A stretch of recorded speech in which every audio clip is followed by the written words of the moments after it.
वो अपने बाप पर भी प्रश्न चिन्ह लगा सकते हैं। बाप भी तो काल्पनिक है, कोई अपने बाप को नहीं जानता है कि हम किसकी संतान हैं। लेकिन यही हमारी सनातन संस्कृति कहती है कि जिसके साथ प्राण ग्रहण हुआ है इस लड़की का, उससे जो बच्चा संतान होगा वही उसका पिता है। एक ऐसा पुत्र हुआ जो इसने संत कबीर नगर के विद्वता में प्रथम स्थान प्राप्त किया और भगवान राम के मंदिर में प्राण प्रतिष्ठा में 121 में एक स्थान प्राप्त हुआ। जिस राम जन्मभूमि के लिए हम लोगों ने लाठियां खाया 6-6 दिन पैदल चल करके 30 अक्टूबर 1990 में क्रूर मुलायम सिंह के अत्याचार को झेलते हुए पहुंचे थे कार से। उन्होंने हॉस्पिटल क्यों नहीं बनवाया, विद्यालय क्यों नहीं खुलवाया? आज जब सनातन संस्कृति के रक्षार्थ मोदी और योगी निकले हैं तब इन विपक्षियों को कटाक्ष करने का मौका मिल रहा है, जो कि यह सर्वथा अनुचित है। भगवान राम के प्राण प्रतिष्ठा में मेरे पुत्र बाबू सुमित्रा नंदन जी को मौका जो मिला, अब उस सुखद अनुभूति को हम उसका वर्णन नहीं कर सकते। नमस्कार, आज मैं मौजूद हूं जनपद संत कबीर नगर के बरौली में, और बरौली एक जनपद संत कबीर नगर का ऐसा गांव हो चुका है कि जहां पर भगवान राम का प्राण प्रतिष्ठा 22 तारीख को हुआ है। एक युवा विद्वान जिसका चयन उस प्राण प्रतिष्ठा में किया गया है। 121 ब्राह्मणों में से एक ब्राह्मण बरौली के थे। उनके पिताजी हैं, हम जानते हैं उनसे कि आखिर उनकी शिक्षा दीक्षा कहां से हुई और कितना खुशी की अनुभूति उनको हुई इस 121 ब्राह्मणों में चयन होने पर। सर, टुडे टीवी न्यूज में आपका सर स्वागत है।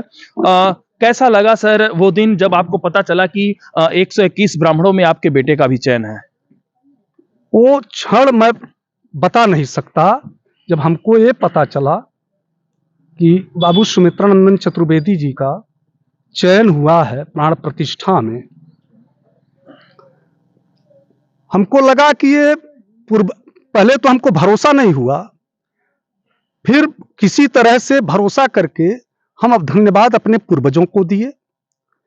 श्रेष्ठ जन जो उनके गुरुजन लोग पढ़ा रहे थे उनको मैंने धन्यवाद दिया, और अपने आप को मैं बड़ा भाग्यशाली गौरवान्वित महसूस किया कि जिस राम जन्मभूमि के लिए हम लोगों ने लाठियां खाया 6-6 दिन पैदल चल करके 30 अक्टूबर 1990 में क्रूर मुलायम सिंह के अत्याचार को झेलते हुए पहुंचे थे, कार सेवा में भाग लिए थे, लाठियां खाए थे। मेरे आंख के सामने तमाम कार सेवक मारे गए, सरजू जी की धारा लाल हो चुकी थी।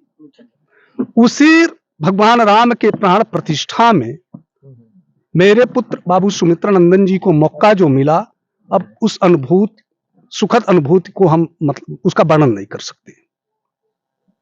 कार सेवा में भी आप सहयोग किए, कार सेवा में भी आप रहे, तो तब के समय और अब के समय में क्या अंतर आपको दिखता है? बहुत अंतर दिखाई देता है। 2014 के बाद हमको लगा कि जिस सनातन संस्कृत सभ्यता के लिए भगवान राम हम लोगों के आदर्श रहे, समाज में मानवता के प्रति उनकी क्या भावना थी, उसका अनुसरण तो हम करते थे। गोस्वामी तुलसीदास जी के रामचरितमानस के माध्यम से, तमाम लीलाओं के माध्यम से, लेकिन एक टीस तो मन में रहा करती थी, जो हमारे आदर्श हैं आज वो टेंट में हैं। ये मेरे देश का बहुत बड़ा दुर्भाग्य रहा। 2014 के बाद आदरणीय मोदी जी के आने के बाद 19 में जजमेंट आया। जजमेंट के बाद मोदी जी ने शिलान्यास किया, और ये सुखद रहा कि हम लोगों के ही सामने पुनः भगवान राम अपने भवन में स्थापित हुए। इससे बढ़कर के कोई जिंदगी की अनुभूति और हो ही नहीं सकती। अगर देखा जाए तो ये सारा जो भी श्रेय जाता है आप किसे देते हैं इस मंदिर निर्माण के लिए? हम विश्व हिंदू परिषद, संत समाज, पूरे राष्ट्र के हिंदू जनमानस जो हैं, उसके साथ सर्वाधिक श्रेय तो आदरणीय नरेंद्र मोदी जी को हम देते हैं। यदि वो इस देश के प्रधानमंत्री ना होते, उत्तर प्रदेश के चीफ मिनिस्टर मोदी जी ना हो, जोगी जी ना होते, तो ये संभव नहीं था। क्या कहना चाहेंगे इस पूरे माहौल को लेके कि राम जी का प्राण प्रतिष्ठा भी हो गया और आपके बच्चे भी उसमें सम्मिलित रहे, क्या कहना चाहेंगे? हम ये चाहेंगे समाज से कि रामचरितमानस भगवान राम का अनुसरण करते हुए समाज में संस्कारित संतान को बनाए लोग। इसी से इस देश का और इस राष्ट्र का भला हो सकता है। जी, अन्य लोग हैं जो यहाँ गांव के हैं, पास पड़ोसी हैं, उनको चाहने जानने वाले हैं सुमित्रानंदन जी को, जो संत कबीर नगर के अच्छे विद्वानों में से उनका नाम है। और आज जब उनका चयन जिस दिन हुआ था, उस दिन से ही संत कबीर नगर के लोग गौरवान्वित महसूस कर रहे थे। जी, क्या कहना चाहेंगे सुमित्रानंदन चतुर्वेदी जी के चयन को लेके? पहली बात तो सुमित्रानंदन चतुर्वेदी जी के चयन को लेकर के तो ये मेरा जनपद, ग्राम सब आह्लादित हैं कि एक ऐसा पुत्र हुआ जो इसने संत कबीर नगर के विद्वता में प्रथम स्थान प्राप्त किया और राम भगवान राम के मंदिर में प्राण प्रतिष्ठा में 121 में एक स्थान प्राप्त हुआ।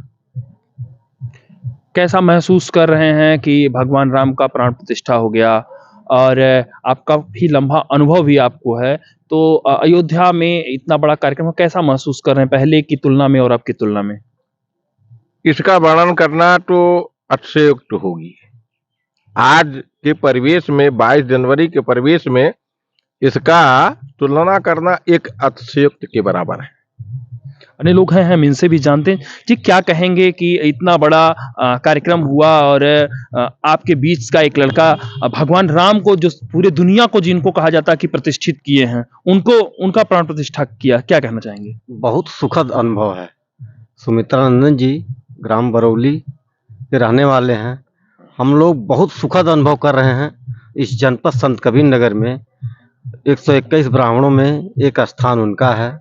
इसको लेकर के हम लोग बहुत ही आनंदमय हैं। जी भैया, क्या कहना चाहेंगे इस पूरे माहौल को लेके? आप युवा हैं, लोग कह रहे हैं कि वहाँ अस्पताल होना चाहिए, वहाँ अन्य चीज होना चाहिए, मंदिर से क्या होता है? देखिए, अब तो शुरू हो गया विकास वहाँ पे। अब मंदिर, अस्पताल, सारी चीज, मंदिर तो बन गया भगवान का। अब सारी फैसिलिटी वहाँ कंप्लीट हो जाएगी आने वाले टाइम पे, और अब शुरू हो गया है। अन्य लोग हैं, हम इनसे भी जानते हैं। भाई साहब, युवा एक आप हैं और युवा काफी लोग कुछ मांग कर रहे हैं कि वहां पर मंदिर की जगह, मंदिर से क्या होता है, वहां अस्पताल होना चाहिए, वहां अन्य सुख सुविधाओं की चीजें होनी चाहिए, मंदिर से विकास नहीं होता। धन्यवाद सर। और इसके पहले भी सरकारें रही थी, तो तब उन्होंने हॉस्पिटल क्यों नहीं बनवाया, विद्यालय क्यों नहीं खुलवाया।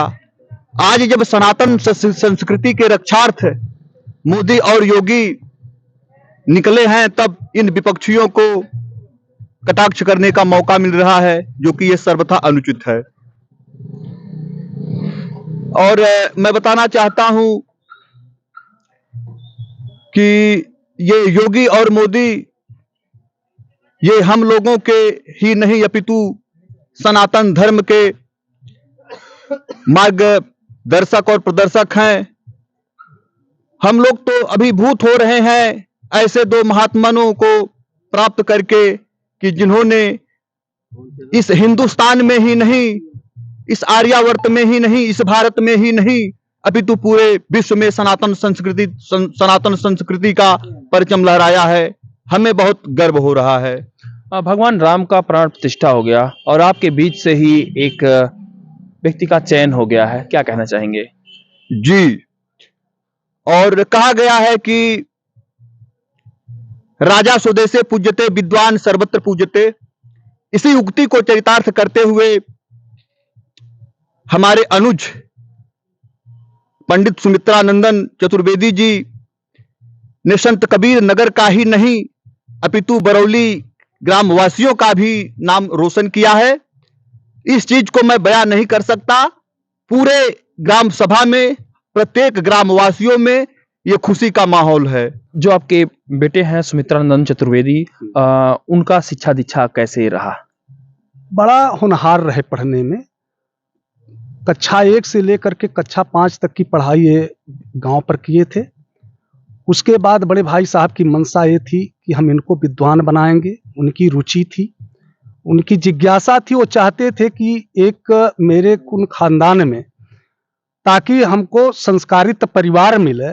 इस कारण उनका शिक्षा दीक्षा और संस्कृत पाठशाला ही कोड़रा में ले जा करके डॉक्टर हरिप्रसाद जी और अत्रे जी के नेतृत्व में विद्यालय पर ये लोग अध्यापक थे, ले जा करके एडमिशन कराए। प्रथमा पूर्व मध्यमा यहाँ से उत्तर मध्यमा किए, करने के बाद बनारस चले गए। बनारस व्याकरण से ही वहाँ टॉप किए, 5 गोल्ड मेडलिस्ट हुए। वो बाबू सुमित्रानंदन जी वर्तमान में वो शोध कर रहे हैं व्याकरण से संपूर्णानंद में।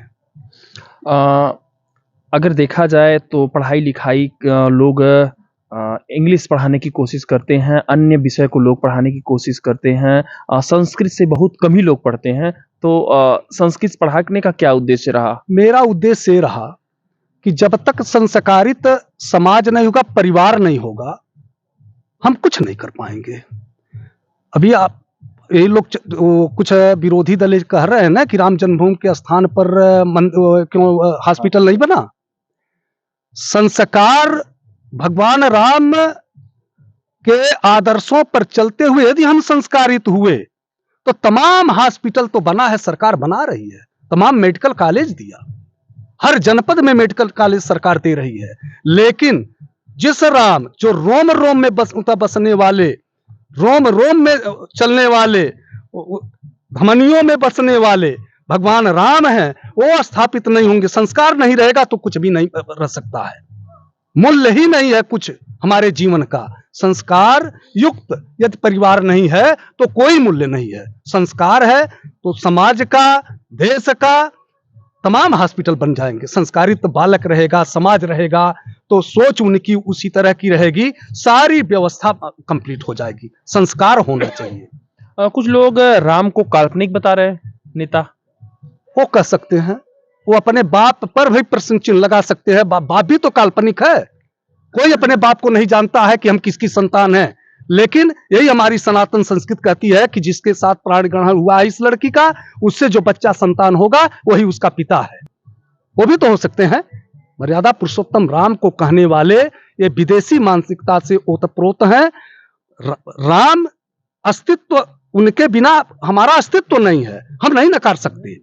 आपको बता दें कि कहीं ना कहीं जो सुमित्रानंदन चतुर्वेदी जी के जो पिताजी हैं, वो कहीं ना कहीं उनका कुल खानदान और अन्य लोगों को, सभी लोगों को एक गौरवान्वित महसूस कर रहे हैं। और पूरा गांव, पूरा क्षेत्र, पूरा जिला इस चयन प्रक्रिया से लोग गौरवान्वित महसूस कर रहे हैं। बने रहिए हमारे साथ, हम दिखाएंगे इस तरीके का रिपोर्ट।